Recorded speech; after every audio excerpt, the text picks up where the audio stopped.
Hi, I'm Caroline Hayes. I'm 27 years old, and for the last 3 years, I've been raising my sister's 4 kids while she chased a life that didn't have room for them. I thought I was being a good sister, a good aunt. I told myself I was helping, but the truth is I was disappearing. I was a ghost in my own life, doing the work of a mother without any of the love or respect that should come with it. I cooked, I cleaned, I paid bills, I kissed scraped knees, and I stayed up all night with sick children. I did it all because I thought that's what family does. But I was wrong. Before I tell you how everything flipped, like and subscribe, and drop a comment to let me know where you're watching from. It all came to a head at a Sunday dinner. The air was thick with the smell of the roast chicken I had spent the afternoon preparing. My sister Jenny sat at the head of the table glowing. Her boyfriend, Rick, had his arm draped casually around her chair. The kids were surprisingly quiet, picking at their food. I was just happy to sit down for 5 minutes. Jenny cleared her throat, a wide, self-satisfied smile spreading across her face. She tapped her fork against her water glass, a gesture that always meant she had an announcement. "Everyone," she said, her voice bright and cheerful. "Rick and I have some wonderful news. We're pregnant." The room went silent for a second. Logan, the oldest at 14, just rolled his eyes and stabbed a piece of chicken. But then Rick started grinning, and my mom, who was visiting for the weekend, clasped her hands together in fake delight. I just sat there, frozen. My fork was halfway to my mouth. All I could hear was a rushing sound in my ears. A 5th child. Not another blessing, not another miracle. Another responsibility. Another mouth for me to feed. Another body for me to clothe. Another future for me to worry about while my own slipped further and further away. My heart didn't just sink. It felt like it had turned to stone and dropped right through the floor. I looked at Jenny's smiling face, at Rick's smug grin, and I knew I couldn't do it again. I had sacrificed my money, my dreams, my time, and my own chance at happiness to raise children that were not mine. And they expected me to just keep going, to just add one more to the pile. In the quiet of my own mind, a single clear thought broke through the noise. It wasn't angry. It wasn't loud. It was just a calm, cold whisper of truth. This time, I'm done. It wasn't always this way. 3 years felt like a lifetime, but I could still remember the person I was before. That Caroline had flour permanently dusted on her jeans, and the scent of yeast and sugar clinging to her hair. She was the owner of Caroline's Confections, a small boutique bakery nestled on a cozy corner in downtown Madison. The bell above the door had a cheerful jingle that was the soundtrack to my life. I knew my regulars by name, knew which ones preferred extra frosting on their cinnamon rolls, and knew which ones came in for a black coffee and a quiet place to read. The bakery was more than a business. It was an extension of my soul. I'd wake up at 4 a.m., not with a groan, but with a sense of purpose. Kneading dough was a form of meditation, the rhythmic push and pull a way to work through my thoughts. The shop was my sanctuary, a place I had built with my own 2 hands and a mountain of debt I was slowly, proudly chipping away at. The end came faster than I could have imagined. It was a perfect storm of cruelty. A new, trendy cupcake chain opened 2 blocks away, siphoning off my weekend customers. Then my landlord, a man who had always seemed kind, abruptly informed me of a 40% rent increase, effective in 60 days. He had an offer from a national coffee chain, and my small, independent shop was in their way. I pleaded with him, showed him my books, explained that the increase would cripple me. He just shrugged, offering a cold, "It's just business, Caroline." The final blow was a brutal Wisconsin winter that kept people indoors and away from the downtown shops for weeks on end. I drained my business accounts, then my personal savings, trying to stay afloat. I worked 18-hour days, baking, selling, and cleaning all by myself, my body aching and my spirit fraying. But it wasn't enough. The day I turned the key in the lock for the last time, the silence inside the empty shop was deafening. The sweet smells were gone, replaced by the sterile scent of cleaning supplies. I slid down the back of the door and wept, not just for the loss of my dream, but for the loss of myself. I was no longer Caroline the baker. I was just Caroline broken adrift. That's when Jenny called. I was sitting on the floor of my empty apartment, surrounded by boxes, trying to figure out how to pay the final month's rent. Her voice on the phone was a syrupy wave of sympathy. "Oh, sweetie, I'm so sorry," she'd cooed. "That's just awful. Listen, don't you worry about a thing. Why don't you pack up and move in here with me and the kids? It'll be fun! Just for a little while, you know. Just until you get back on your feet." It felt like a rescue. In my desperation, I didn't hear the subtle transaction in her words. I only heard the offer of a safe place to land. I was so grateful I cried. I packed the remnants of my life into my beat-up car and drove to her house, believing I was heading toward a temporary refuge. The first month was what I expected. I was a guest. I helped out, of course, doing dishes and tidying up. I found a part-time job as a waitress at a 24-hour diner. The greasy smell of the kitchen a sad replacement for the aroma of my bakery. I was saving every penny, scouring apartment listings, determined to reclaim my independence. The shift was so gradual, so insidious, I couldn't pinpoint the exact moment I stopped being a guest and became the help. It started with small requests. Hey, Carrie, could you grab Ellie from school? I'm stuck in traffic. Then it became an expectation. I told the school you're on the pickup list now, it's just easier. Soon, I was the one making sure 4 lunch boxes were packed every morning because Jenny always overslept. I was the one doing the grocery shopping because Jenny hated the crowds. My days fell into a grueling, monotonous rhythm that had nothing to do with my own life. The alarm on my phone would buzz at 5:30 a.m., a cruel electronic chirp in the pre-dawn darkness. I'd slip out of my small room, the one that still felt temporary after 3 years, and start the day's machinery. Coffee first, a bitter necessity. Then, the assembly line of lunches. Turkey and cheese for Logan, no mayo, PB&J for Ellie, crusts cut off, a Lunchable for Hunter, the pizza kind,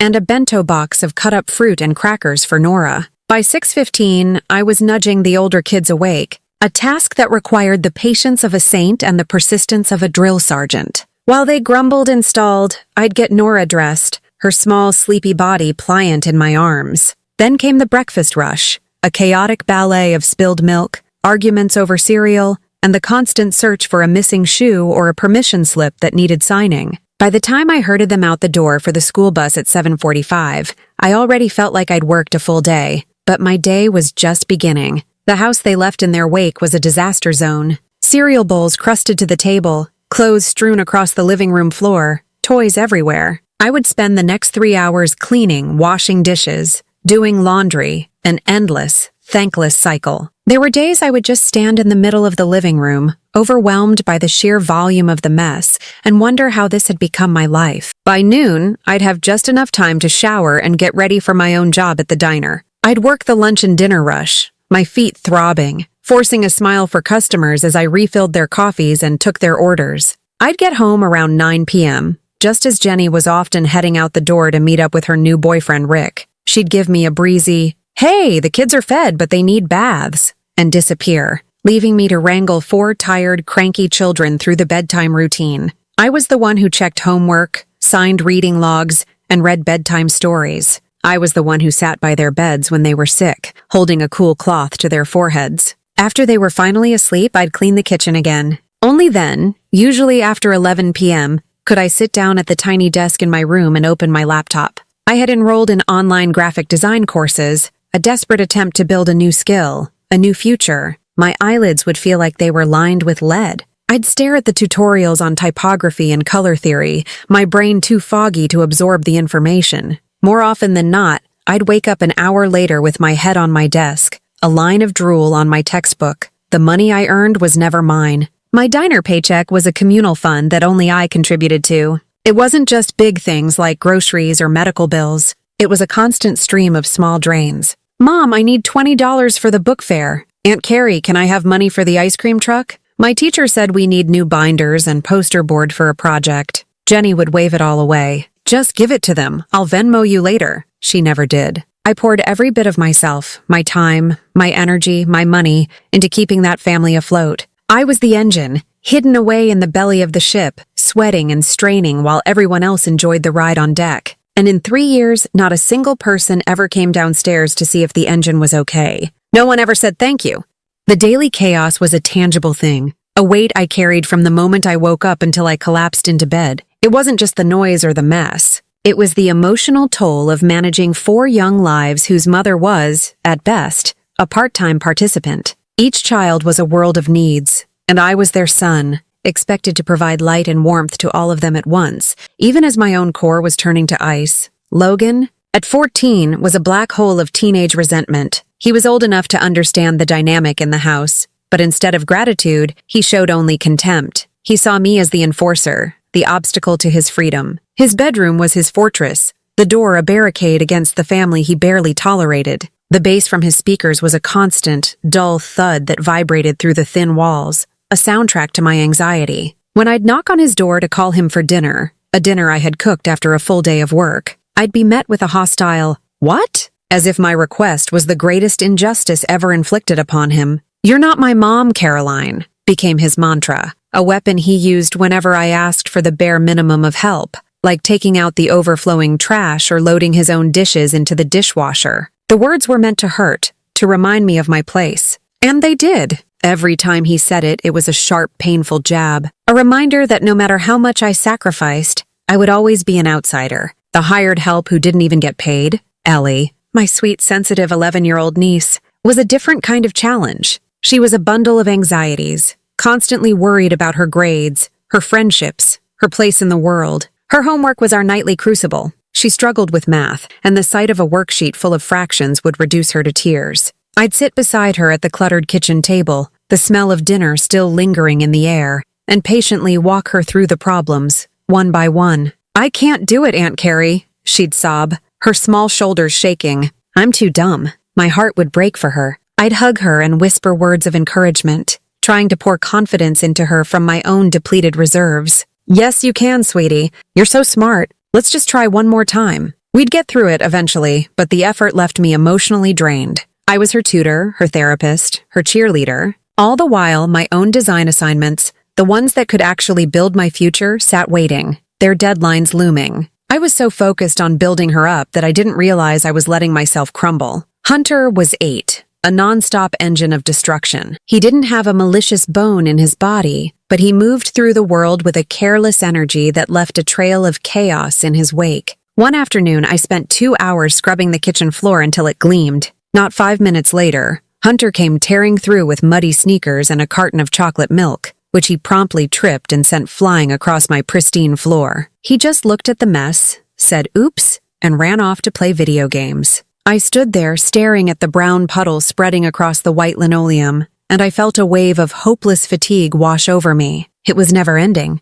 Crayon drawings on the living room walls, a trail of goldfish crackers crushed into the carpet, a bathroom sink overflowing with water and toy boats. I felt like a human Zamboni, constantly resurfacing the ice only for it to be immediately carved up again. And then there was 5-year-old Nora. She was the baby, the one I had essentially raised from the age of 2. In her eyes, I wasn't her aunt. I was her person. She was my constant shadow, a tiny, warm presence that was both a comfort and a cage. If I was in the kitchen, she was on a stool beside me, helping me stir. If I was folding laundry, she was diving into the clean piles, scattering them everywhere. Her little hand was always in mine, her head often resting on my lap. "Watch this, Carrie," she'd yell from the living room. "Carrie, can you fix my dolly's hair?" I adored her, but her absolute dependence on me was suffocating. I couldn't have a phone conversation without her tugging on my shirt, demanding my attention. One afternoon, I got a rare call from a small local business that saw my student portfolio online.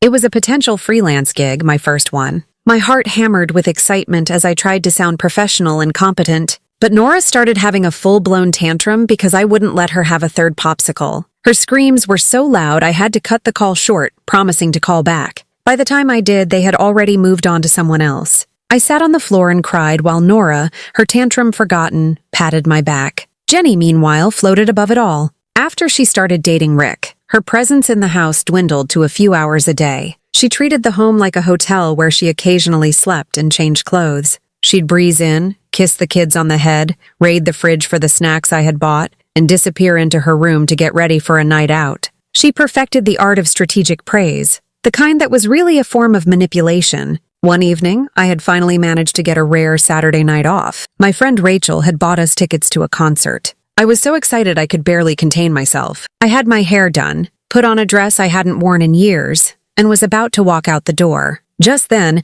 Jenny came into the living room looking panicked. "Oh, Carrie, thank God you're here," she said, her voice laced with fake drama. "Ellie just threw up. I think she has the stomach flu. Rick and I have these non-refundable reservations. You're so good with them when they're sick. You're basically their second mom. You know what to do." She looked at me with wide, pleading eyes. The concert ticket in my purse felt like a lead weight. I knew what she was doing, but looking at Ellie, pale and miserable on the couch, I couldn't say no. I took off my nice shoes, canceled on Rachel, and spent the night cleaning up vomit and taking Ellie's temperature. Jenny and Rick went out. That was the moment I finally understood. The phrase second mom wasn't a term of endearment. It was my job title. It was a lock on my cage, and Jenny held the key, dangling it in front of me whenever it suited her. The final most painful piece of evidence was my savings account. For 2 years, I had scrimped and saved, putting aside every spare dollar from my diner tips. I had a secret envelope in my desk drawer where I kept the cash,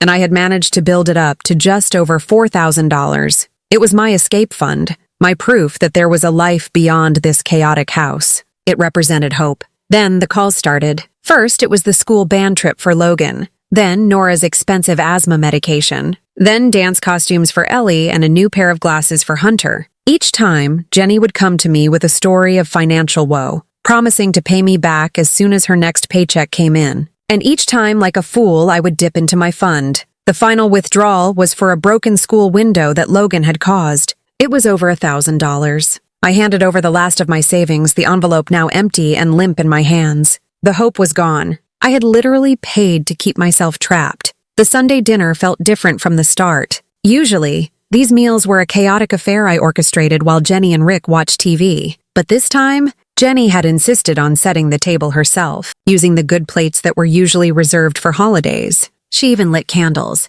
My mother was there, a rare visitor, and her presence added a layer of performative tension to the room. It all felt staged, like the opening scene of a play where I was the only one who hadn't read the script. I served the roast chicken I'd spent hours on, the golden brown skin glistening under the dining room light. I took my seat, feeling a weary sense of unease. Jenny, seated at the head of the table like a queen, beamed at everyone. She picked up her fork and tapped it gently against her water glass. The tinkling sound cut through the low murmur of conversation, and all eyes turned to her. Logan rolled his, already bored. Ellie looked up, curious. My mother leaned forward, an expectant, slightly forced smile on her face. "Everyone," Jenny began, her voice brimming with a practiced theatrical excitement. "Rick and I have some absolutely wonderful news to share." She paused for dramatic effect, placing a hand on her stomach. Rick, sitting beside her, puffed out his chest and draped his arm around her chair, a smug, proprietary grin plastered on his face. "We're going to have a baby." The silence that followed was heavy, thick with unspoken thoughts. It was broken by my mother, who let out a little shriek of joy that sounded more like a startled bird. "Oh, Jenny, that's wonderful. A 5th grandbaby," she chirped, clapping her hands together. Her eyes darted toward me for a fraction of a second, a flicker of something, pity, warning, before she turned her beaming attention back to Jenny. Rick's friends, who had been invited for some reason, offered up a chorus of, "Congratulations, man," and clapped him on the back. I just sat there. The fork in my hand felt impossibly heavy. The room seemed to warp around me, the sounds becoming distant and muffled, as if I were underwater. A 5th child. The words echoed in the hollow space that had opened up in my chest. It wasn't just one more mouth to feed or one more lunch to pack. It was a life sentence. It was the closing of the final escape route. It was the guarantee that my life, as I knew it, was over. I could see the future spooling out in front of me. More sleepless nights, more diapers,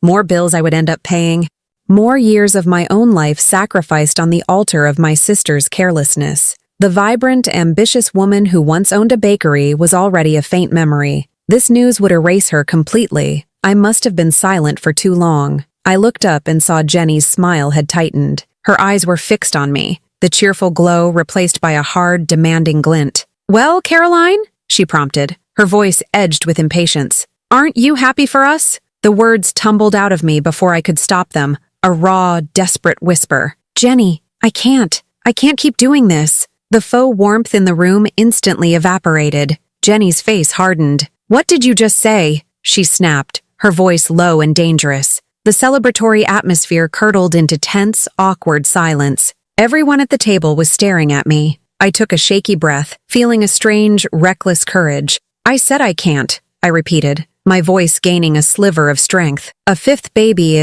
it's too much. I'm already doing everything. I'm exhausted." Jenny threw her head back and laughed, a harsh, grating sound that had no humor in it. "Oh, for God's sake, Caroline, don't be so dramatic," she sneered, waving a dismissive hand. "You're being completely ridiculous. You love the kids. You know you do. You'll help out. You always do." The last 3 words were delivered with a finality that was meant to end the discussion. It wasn't a request, it was an order. My role had been assigned, and I was not allowed to deviate from the script. Before I could form a reply, Rick leaned forward, placing his thick forearms on the table. He looked at me with a calculated expression of disappointment, like a manager addressing an underperforming employee. "You know, Jen's right, Caroline," he said, his voice a low, condescending drawl. "Your attitude right now is pretty selfish, don't you think?" He picked up a chicken leg and gestured with it as he spoke. "With a new baby on the way, we're all going to have to pitch in more, especially you. In fact, we've been talking, and we think it's time you made a choice." My blood ran cold. "A choice?" "Yeah," he continued, tearing a piece of meat off the bone with his teeth. "This little part-time diner job you have, it's not really cutting it. It takes you out of the house when we need you here. We think you should quit. Focus on what's important. The kids. This family." I stared at him, dumbfounded. He was talking about my only source of income, the only thing that gave me a sliver of independence, as if it were a frivolous hobby. He was calmly and methodically trying to sever my last tie to the outside world, to trap me completely. He wasn't done. He wiped his greasy fingers on a napkin and leaned back, his eyes glinting with a kind of cruel satisfaction. "And since you'll be here 24/7, living under our roof, eating our food, it's only fair you start contributing properly. We think $200 a month for rent is more than reasonable. Plus, you can cover the utilities. After all," he said, looking at Jenny, who nodded in smug agreement, "you owe us. We took you in when your little cake business went bust.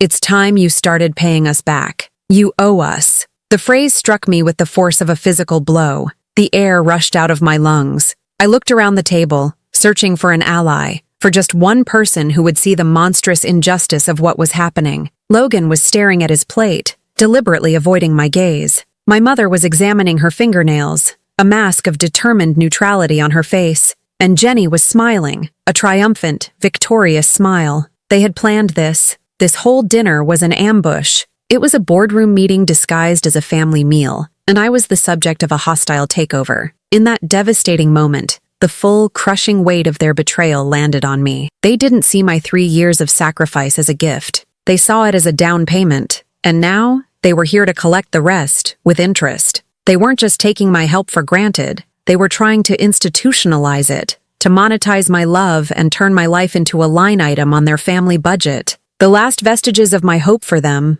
for our family, died right there at that dinner table. I didn't scream. I didn't cry. I didn't argue. A strange, chilling calm washed over me, the kind that comes after the worst possible thing has already happened. There was nothing left to fight for. The illusion of family, of love, of mutual support, had been ripped away, and all that remained was the cold, ugly truth of my situation. I was an asset, and they were liquidating me. Without a word, I pushed my chair back from the table. The scraping sound it made on the hardwood floor was unnaturally loud in the suddenly silent room. I stood up, my movements feeling slow and deliberate, as if I were moving through water. I could feel every eye on me, but I refused to meet their gazes. I turned and walked out of the dining room, my back straight, my head held high. I walked down the short hallway to my bedroom, the small, cramped room that had been my prison for 3 years, and closed the door behind me. I didn't slam it. I closed it softly, gently. Then, with a final, quiet click, I turned the lock. The sound was a period at the end of a long, miserable sentence. For a moment, I just stood there, my back pressed against the door, my entire body trembling. Then, the dam broke. A sob tore its way up from the deepest part of my soul, a raw, ragged sound of pure agony. I stumbled toward my bed and collapsed onto it, burying my face in the lumpy pillow. The tears came in a hot, blinding flood, soaking the cheap cotton fabric. They were tears for the woman I used to be, the one with flour on her hands and dreams in her heart. They were tears for the years I had lost, years I could never get back, years I had spent scrubbing floors and wiping noses instead of building a life of my own. I cried for my foolishness, for the way I had let myself believe their casual thanklessness was just thoughtlessness, not a calculated exploitation of my love. My mind reeled, playing a highlight reel of my humiliation. I saw myself at the grocery store, my own small treats, a bar of dark chocolate, a fancy coffee, being put back on the shelf so I could afford the name-brand cereal Logan insisted on. I saw myself at a parent-teacher conference, glowing with pride as Ellie's teacher praised her progress in math, only to have the teacher say, You and your husband must be so proud," and feeling the sting of having to correct her. I saw myself awake at 3 a.m., rocking a feverish Nora, singing her soft lullabies in the dark, a phantom motherhood that offered all of the sacrifice and none of the joy. Every memory was a fresh stab of pain, a testament to my own erasure. The muffled sounds of the dinner party continuing without me filtered through the door, a low murmur of voices and the occasional burst of laughter. They hadn't missed a beat. My dramatic exit was nothing more than a brief interruption. I was irrelevant. My pain was an inconvenience they could easily ignore. Suddenly, a heavy fist pounded on the door, making me jump. "Caroline, open this door right now!" It was Jenny, her voice sharp and devoid of any of the cheerfulness she'd displayed earlier. "What is your problem? You are making a scene and embarrassing me in front of my friends. You're ruining my announcement." I squeezed my eyes shut, pressing the pillow over my ears, but I couldn't block out her voice. She rattled the doorknob aggressively. "Are you serious right now? After everything Rick and I have done for you? We gave you a place to live when you were a pathetic, bankrupt failure. You had nothing, and this is the thanks we get? You throw a childish tantrum because we ask you to contribute? Unbelievable." Her words were like venom, each one designed to remind me of my powerlessness, to reinforce the narrative that I was the broken one, the one who should be grateful for whatever scraps they threw my way. Her voice rose to a screech. "You know what, Caroline? I am so sick of your drama. I'm sick of your sad sack attitude. If you're not willing to be all in with this family, if you're not going to be a team player, then maybe you shouldn't be here at all." Her footsteps stomped away, followed by the slam of her own bedroom door down the hall. The house fell quiet again, but her final words hung in the air, echoing in the silence of my room. "Maybe you shouldn't be here at all." She meant it as a threat, a final assertion of her power over me, but she had no idea what she had just done. She hadn't issued a threat. She had granted me a pardon. She had unlocked the cage and thrown the door wide open. My hands were shaking so badly I could barely unlock my phone. I scrolled through my contacts, my thumb hovering over the name of my best friend, Rachel. She was the only person who knew the full extent of my situation, the only one who had consistently warned me that this was where I would end up. I pressed the call button. She answered immediately, her voice warm and concerned. "Hey you, I was just thinking about you. How was the family dinner?" That was all it took. I started sobbing again, unable to form words. Whoa, Caroline, what is it? What happened?" Through broken, hiccuping breaths, I managed to tell her everything. The pregnancy announcement, Rick's demand that I quit my job, the order to pay rent, Jenny's final, cruel ultimatum. I laid it all out, the whole ugly, humiliating story. Rachel listened without saying a word, her silence a comforting presence on the other end of the line. When I finally finished, my voice a raw whisper, there was a long, heavy pause. I could almost hear the gears turning in her sharp, lawyerly brain. "Okay," she said at last, her voice devoid of pity, replaced instead by a cold, hard resolve that was exactly what I needed to hear. "Okay, Caroline, listen to me very carefully. You are not to leave that room tonight. Do you hear me? You lock the door, you put a chair under the knob if you have to, and you do not engage with them. But the kids," I whispered, the automatic conditioned response of a caregiver, the image of Nora waking up in the morning and finding my door locked, of her being confused and scared, sent a pang of guilt through me. "No," Rachel said, her voice firm, cutting through my guilt. "Do not think about the kids right now. This is not about them. This is about you. You've been living in a hostage situation, and you've just developed Stockholm Syndrome. I need you to listen to the lawyer right now, not the friend. You are being exploited. What they are doing is not just immoral. It's a classic case of domestic financial abuse. You need to get out." Her words, hostage situation, financial abuse, were jarring, but they resonated with a terrifying truth. "I know you love them.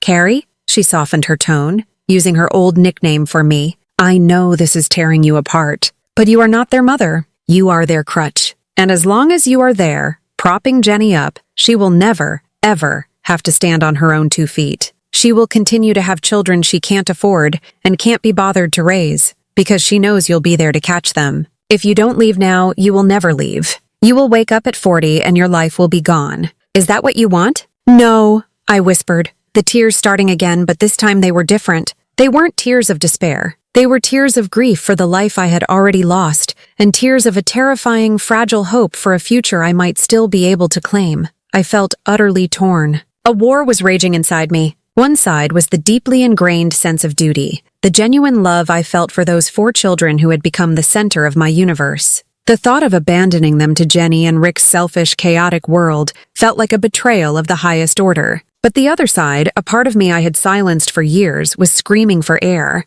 It was the part that remembered the smell of my bakery, the part that still dreamed of creating beautiful designs, the part that just wanted one single morning to wake up and have the day belong only to me. For the first time, I allowed myself to believe that listening to that part wasn't selfish. It was survival. The week that followed the disastrous Sunday dinner was the longest week of my life. I lived like a spy in my own home, a ghost moving through the tense, silent hallways. The atmosphere was thick with unspoken anger. Jenny refused to even look at me, communicating only through passive-aggressive notes left on the counter. "Kids need milk. Trash is full." Rick was worse. He'd watch me with a smug, knowing look, as if he'd won some great victory. He'd deliberately leave his dirty dishes on the table, a small act of dominance, a test to see if I would fall back into my old role. I did not. I washed my own plate, my own fork, and left his where they were. My decision, forged in the fire of that night's humiliation and solidified by Rachel's stark advice,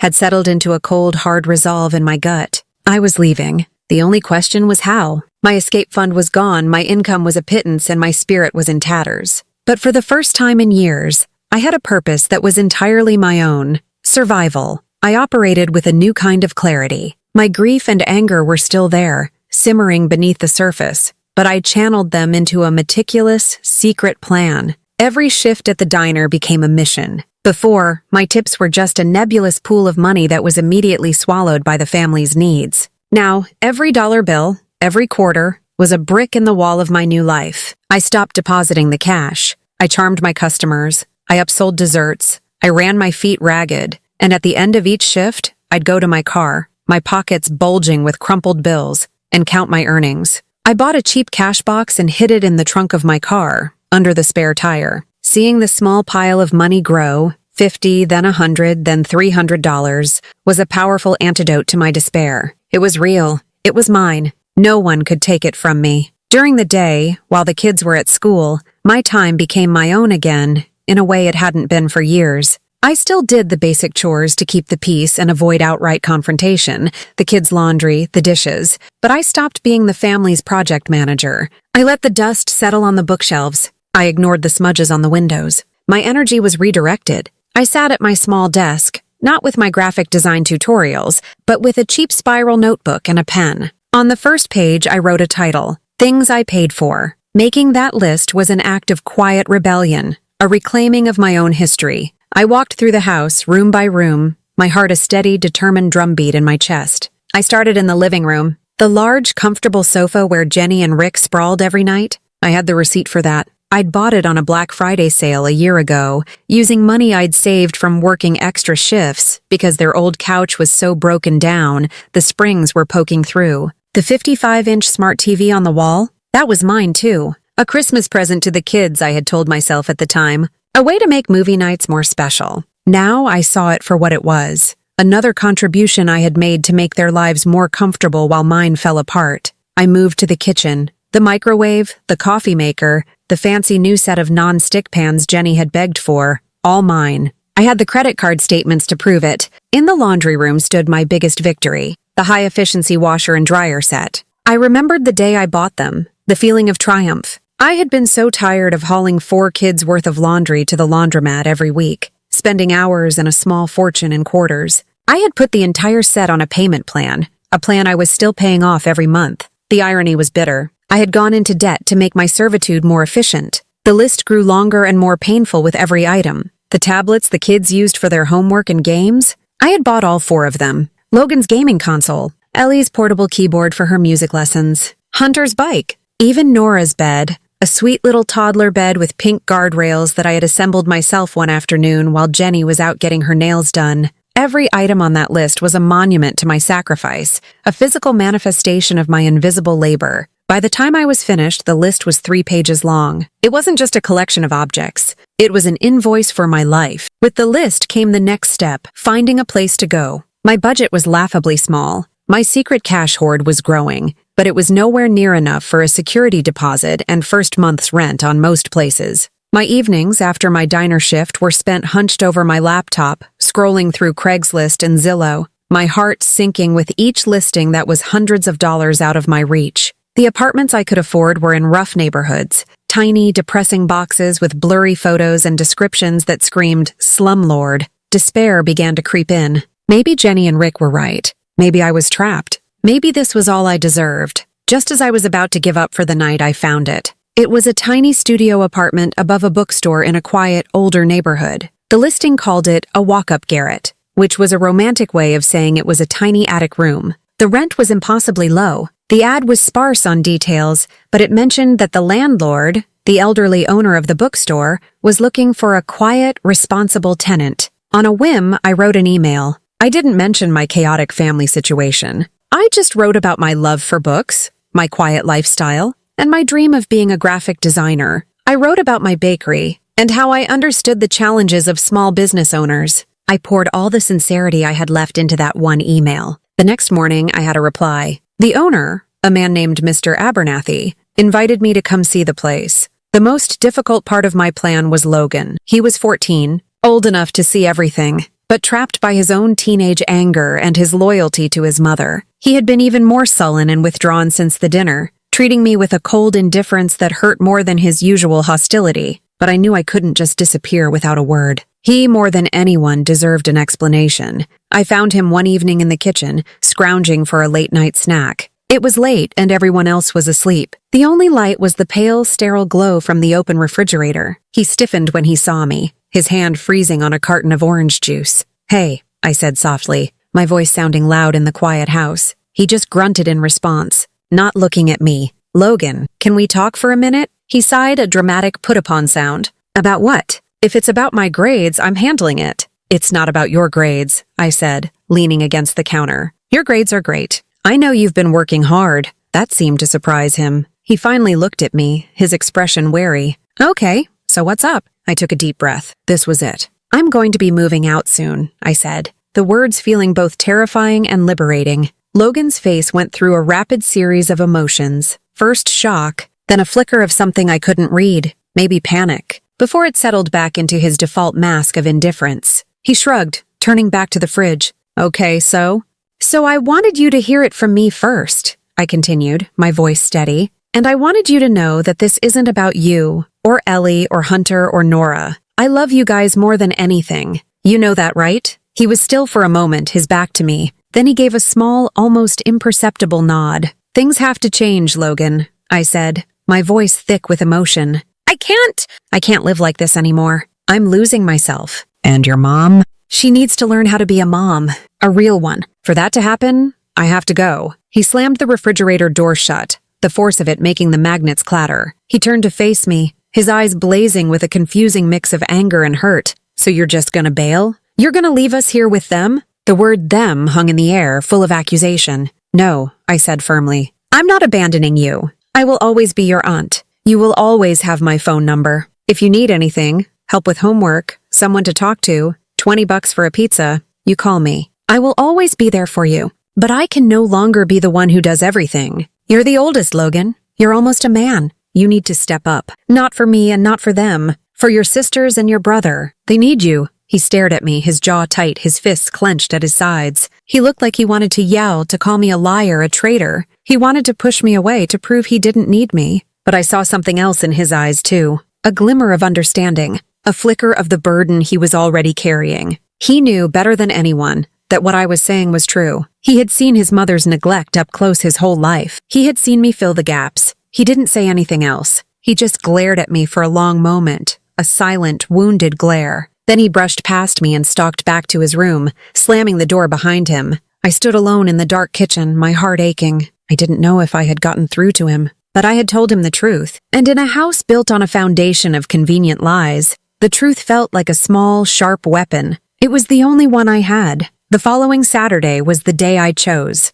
Jenny had a double shift at the restaurant, and Rick had mentioned he was going to a sports bar with his friends to watch a game. It was the perfect window. A few days prior, I had met with Mr. Abernathy, the bookstore owner. He was a kind, gentle old man with ink-stained fingers and glasses perched on the end of his nose. He showed me the attic apartment. It was tiny, with slanted ceilings and a single, large dormer window that looked out over the quiet street. It was old and a little dusty, but it was clean and it was peaceful. He liked my story about the bakery, and he offered me the place on the spot, even agreeing to let me pay the security deposit in 2 installments. It felt like the first ray of sunshine after a 3-year-long storm. Had arranged for the movers, 2 sturdy-looking guys from a local company I found online, to arrive at precisely 1 p.m. I spent the morning in a state of hyper-aware anxiety. The kids were home, scattered around the house, blissfully unaware of the earthquake that was about to shake their world. I made them their favorite lunch, grilled cheese and tomato soup. As I stood at the stove, flipping the buttery, golden brown sandwiches, a wave of guilt so powerful it almost buckled my knees washed over me. Nora came up behind me and wrapped her little arms around my legs, pressing her cheek against my jeans. "I love you, Carrie," she mumbled. I had to bite the inside of my cheek to keep from crying. I knelt down and hugged her tightly, breathing in the sweet, innocent smell of her hair. "I love you too, sweetie," I whispered. "So much." When the moving truck rumbled to a stop in front of the house, my heart felt like it was going to beat its way out of my chest. Logan, who had been holed up in his room all morning, emerged, his face pale. He knew. The younger kids, however, were just curious. "Who are they, Aunt Carrie?" Ellie asked, peering out the window. I took a deep breath and knelt down to her level, taking her small hands in mine. "Ellie, honey, I have to tell you something. I'm going to be moving into my own apartment today." Her face crumpled. "What? Why? Are you mad at us?" No, sweetie, never," I said, my voice cracking. "I could never be mad at you. I need my own space. But I'm not going far, and I'm going to call you all the time. I promise." The movers were efficient and professional. I handed them the 3-page list I had made. "These are the things that are coming with me," I said, my voice surprisingly steady. They got to work immediately. The first thing to go was the big living room sofa. As they maneuvered it out the door, the reality of the situation began to set in. The house started to look bare, hollowed out. Hunter watched them, wide-eyed, as they unplugged the TV and carefully wrapped it in a blanket. The process was methodical, brutal. With each item that left the house, I felt a strange mix of vindication and sorrow. There goes the washer I'm still paying for. There goes the coffee maker that starts my grueling day. There goes the bed that holds my exhausted body at night. I was dismantling the life I had built, a life of thankless servitude, piece by painful piece. I had just finished packing the last box of my personal belongings from my room when a car screeched to a halt in the driveway. My blood ran cold. It was Jenny. Her shift must have ended early. She stormed out of the car, her face a mask of confusion and irritation. She marched up the front walk and stopped dead in the doorway, staring at the movers carrying Logan's gaming console out to the truck. "What the hell is going on here?" she shrieked, her eyes darting around the half-empty living room. "Who are these men? Are we being robbed?" I stepped out from the hallway, my heart pounding against my ribs. "They're movers, Jenny. I hired them." Her head whipped around and she stared at me as if she were seeing me for the first time. The confusion on her face curdled into pure, unadulterated rage. "Movers? What are you talking about? Where are you going?" she yelled, her voice echoing in the cavernous room. I stood my ground, my hands clasped in front of me to keep them from shaking. I had rehearsed this moment in my head 100 times. I would not yell. I would not cry. I would not let her drag me down into the mud with her. "I'm moving out," I said calmly. "I found my own apartment." She stared at me, her mouth agape, for a full 10 seconds. Then she let out a wild, unhinged laugh. "You're what? You can't be serious. You don't have any money. Where would you go?" "I have enough," I replied, my voice even. "And I'm taking the things that I paid for." Her eyes narrowed, and she scanned the room again, finally understanding the scope of what was happening. Her gaze landed on the empty space where the TV had been, then on the bare spot where the sofa used to sit. The color drained from her face, replaced by a blotchy, red flush of fury. "You can't do that. That's our stuff. That's the kids' stuff. You're stealing from us." "No, Jenny," I said, holding her gaze. "I'm taking what belongs to me. I have the receipts for every single item. I bought them with money from my job, a job you told me to quit." The movers, sensing the escalating drama, were trying to be invisible, continuing their work with their heads down. Jenny took a step toward me, her hands clenched into fists at her sides. "You are the most selfish, ungrateful witch I have ever known," she screamed, spittle flying from her mouth. "We took you in.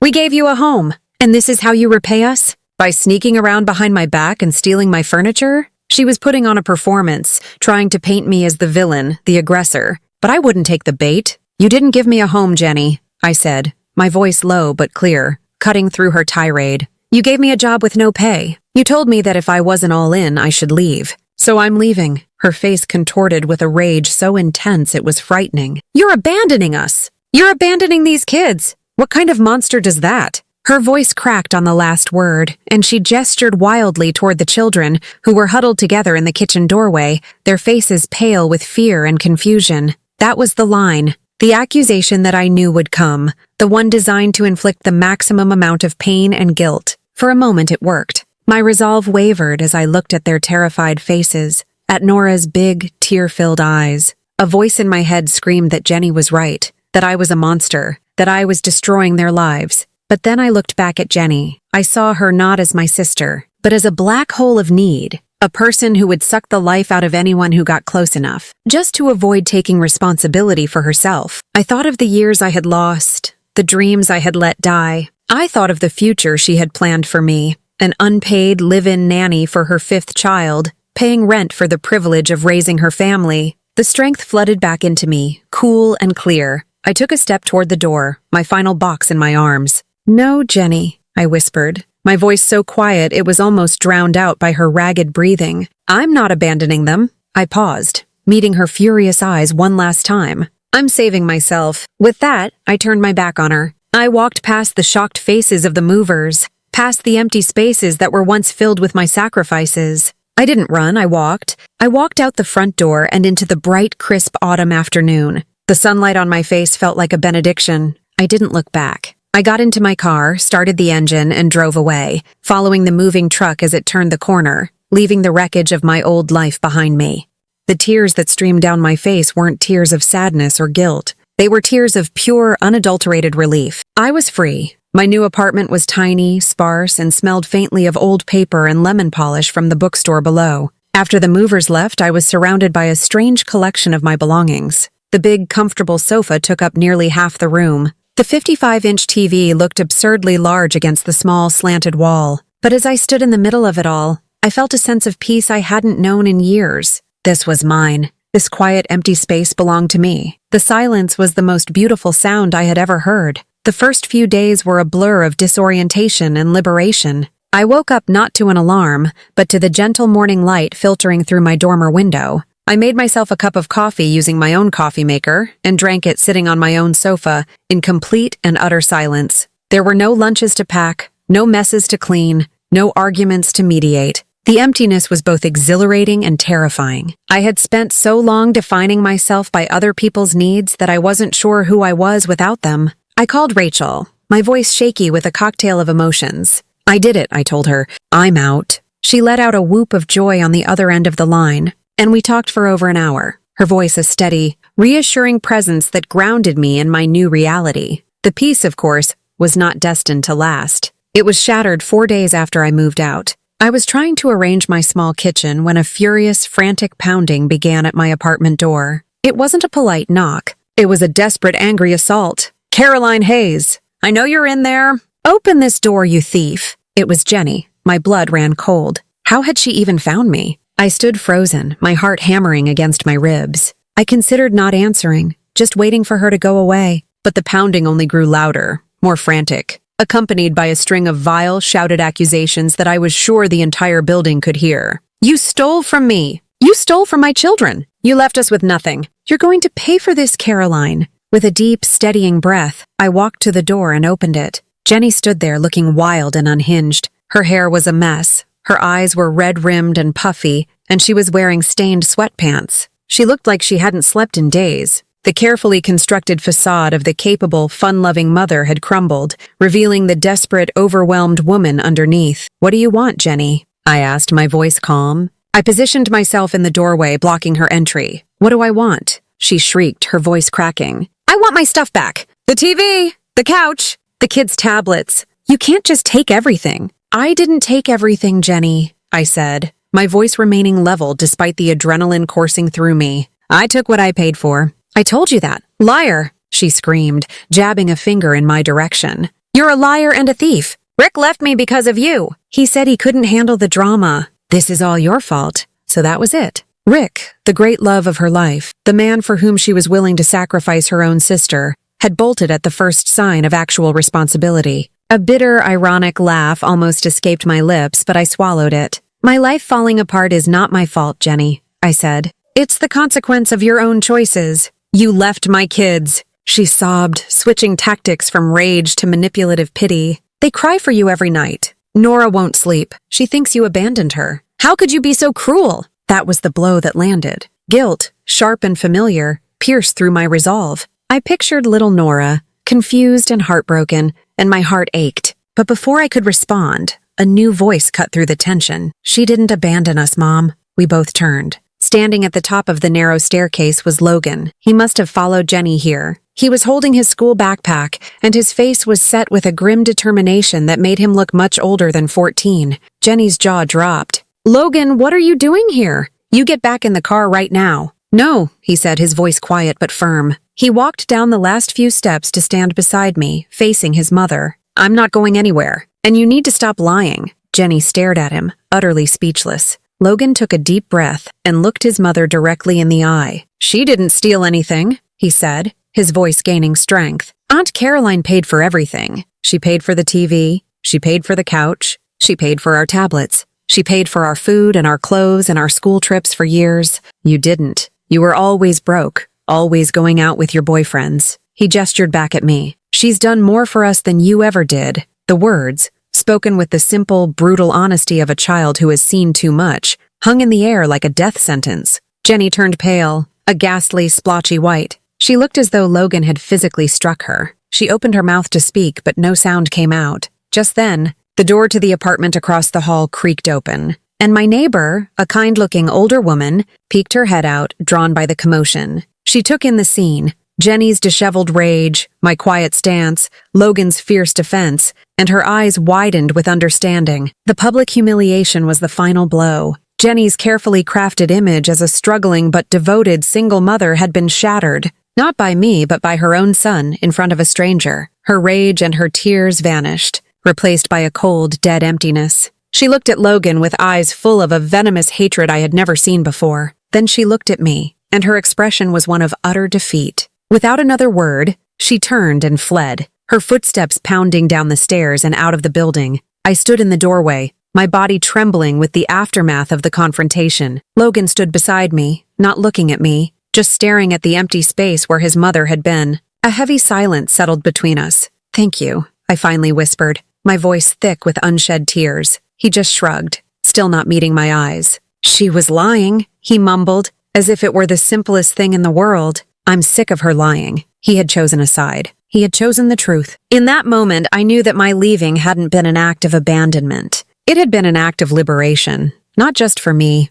but for him too. I had shown him that it was possible to stand up to the lies, to walk away from the chaos. I had given him a choice. The collapse of Jenny's control wasn't just about a screaming match in a hallway or a boyfriend who ran away. It was about the truth finally being spoken aloud, and the foundation of their dysfunctional world finally cracking under its weight. The months that followed were a quiet revolution. My life, which had been a chaotic, roaring bonfire of other people's needs, was now a small, steady flame that was entirely my own. I settled into a new rhythm in my tiny attic apartment. The slanted ceilings that had seemed claustrophobic at first now felt cozy, like a protective embrace. I woke up each morning to the smell of old books from the shop below, a scent that was 1,000 times more comforting than the stale odor of leftover pizza and dirty laundry that had permeated my old life. I kept my job at the diner. The work was still tiring, but it was different now. The money I earned was mine. I could use it to pay my own rent, buy my own groceries, and slowly, painstakingly, rebuild the savings account that had been plundered. Every dollar I put away was a declaration of independence. During the day, I transformed my small living space into a budding design studio. I bought a secondhand drafting table and set it up under the big dormer window where the light was best. I immersed myself in my online courses, finally able to focus, to learn, to create. The work was a balm to my wounded spirit. I started taking on small freelance projects, a logo for a local coffee shop, a menu for a new restaurant, a flyer for a community event. Each completed project was a small victory, a piece of myself that I was reclaiming. My confidence, which had been eroded to almost nothing, began to slowly grow back. My relationship with the children transformed into something new, something healthier. It was a painful adjustment at first. I missed them with an ache that was physical. I missed Nora's goofy morning hugs and Hunter's endless nonsensical questions, but I knew that rushing back in to fix things would undo all the progress I had made. So I established new boundaries, not out of anger, but out of necessity. I didn't cut them off. I couldn't. My love for them hadn't disappeared with my change of address. Instead, I found new ways to be their aunt. I called Ellie every Tuesday night. We'd talk on FaceTime for an hour while she did her math homework. I was still her tutor, but now from a distance. I could offer support and encouragement without being consumed by her anxiety. It was a cleaner, clearer form of love. I set up a weekly video game date with Hunter. We'd play online for an hour, our headsets on, laughing and strategizing. It was our special time, something that belonged just to us. My connection with Logan became the most profound. He would text me at random times, sometimes to complain about his mom, sometimes to ask for advice, sometimes just to send a funny meme. One Friday night he called me, his voice low. "Mom didn't buy groceries again," he said, a weary resignation in his tone. "There's nothing to eat." Without a second thought, I Venmo'd him $50. "Order pizzas for everyone. Love you," I texted back. A few minutes later, he replied, "Thanks, Aunt Carrie. You're the best." In that simple exchange, I understood my new role. I was no longer the primary caregiver. I was the safety net. I could provide support from a distance, helping them without enabling my sister, and Jenny. My feelings toward her were a tangled, complicated mess. For a long time, I was consumed by a righteous anger. I wanted her to suffer. I wanted her to feel the full weight of the consequences of her actions. And from what Logan told me, she was. Without Rick's income and my unpaid labor, her world was falling apart. She was struggling to pay bills. The house was a disaster, and she was overwhelmed by the demands of 5 children. There was a part of me that took a grim satisfaction in this, a bitter voice that whispered, "Good, she deserves it." But as the weeks turned into months, and my own life began to blossom, the anger started to feel heavy, like a stone I was carrying in my pocket. It was weighing me down, keeping me tethered to the past. One rainy afternoon, I was working on a design project, feeling a deep sense of contentment, and a thought surfaced, clear and simple. I was happy, and my happiness had nothing to do with her misery. Forgiveness didn't come in a sudden, dramatic moment. It was a slow, quiet process, something I did for myself, not for her. I would likely never have a close, trusting relationship with my sister again. The damage was too deep, but I could let go of the rage. I could accept her for who she was, a broken, selfish person who was incapable of giving the love that I and her children deserved. I forgave her in my heart, not to absolve her of her actions, but to absolve myself of the burden of hating her. I laid down the stone and walked away, lighter. One day, about 6 months after I had moved out, I saw her. I was in the grocery store deciding between different types of pasta when I heard her voice a few aisles over. She was snapping at Hunter about putting a box of sugary cereal in the cart. I froze. My first instinct was to hide, to duck down an aisle and disappear, but I stood my ground. I watched as she pushed her cart past the end of my aisle. She looked exhausted, her face etched with lines of stress and fatigue. She was thinner, and the manufactured brightness she used to carry herself with was gone, replaced by a dull, worn-out resentment. Our eyes met for a fraction of a second. I saw a flicker of shame, of anger, of something that might have been regret. I didn't smile. I didn't scowl. I just gave her a small, neutral nod, a simple acknowledgement of her existence. Then I turned back to my pasta. I had made my choices and she had made hers. I would no longer carry them for her. Watching her struggle was not a victory. It was just a sad reality. It was bittersweet, a painful reminder of the family I wished I had, but also a quiet confirmation that I had done the right thing. My revenge wasn't in her downfall. My revenge was in my own peace. It was in the quiet hum of my own refrigerator, filled with my own food. It was in the gentle glow of my laptop screen as I built my own future. It was in the simple, profound joy of being the main character in my own life again. I thought family meant endless sacrifice. I thought my only value was in how much I could give, how much I could carry for everyone else until my own back broke. But I learned that real family, real love, also means knowing when to step away. It means having the courage to save yourself. I still love my nieces and nephews. That will never change. But I finally love myself too. I'm building a life that is small and quiet, but it is deeply and truly my own. The silence I once feared is now the sound of my own peace. If you've ever carried someone else's burden until you broke, if you've ever been made to feel that your own needs don't matter, tell me your story in the comments. You are not alone. Don't forget to like, subscribe, and hit the bell for notifications. More stories like this are coming.